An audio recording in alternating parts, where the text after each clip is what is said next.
महालोकवाणी, आवाज जनतेचा।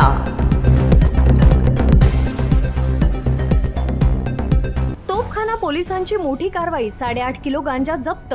तोफखाना पोलीस ठाण्याचे पोलीस निरीक्षक आनंद कोकरे यांना गुप्त बातमी मिळाली की उपनगरातील सोनानगर चौकातील मोकळ्या पटांगणात चारचाकी वाहनातून 2 इसम गांजा विक्री करत आहेत। मिळालेल्या माहितीनुसार पोलिसांनी सदर ठिकाणी सापळा लावून थांबले असता राखाडी रंगाची चारचाकी आली आणि त्यातून 2 इसम बसलेले असताना गाडीची झडती घेतली, तेव्हा गाडीमध्ये 1,27,500 रुपये किमतीचा गांजा मिळून आला। दोन्ही आरोपींना ताब्यात घेऊन त्यांचे नाव विचारले असता त्यांनी त्यांचे नाव सचिन प्रताप कातारी, राहणार संजय गांधीनगर संगमनेर, आणि संदीप उर्फ संजय राजू मालुसकर, राहणार संजय गांधीनगर संगमनेर असे सांगितले। दोन्ही आरोपींविरोधात तोफखाना पोलीस ठाण्यात गुन्हा रजिस्टर नंबर 416/2025 NDPS कलम 8 क आणि 20 ब अन्वये गुन्हा दाखल करण्यात आला असून पुढील तपास उज्ज्वल सिंह राजपूत करत आहेत। सदरची कारवाई जिल्हा पोलीस अधीक्षक राकेश ओला, अप्पर पोलीस अधीक्षक प्रशांत खैरे,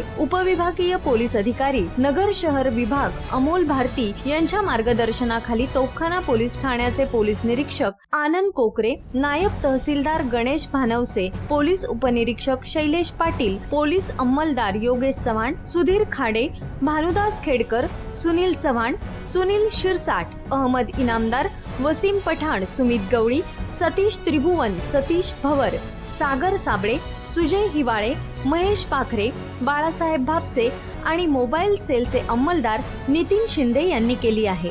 प्रतिनिधी अहिल्यानगर।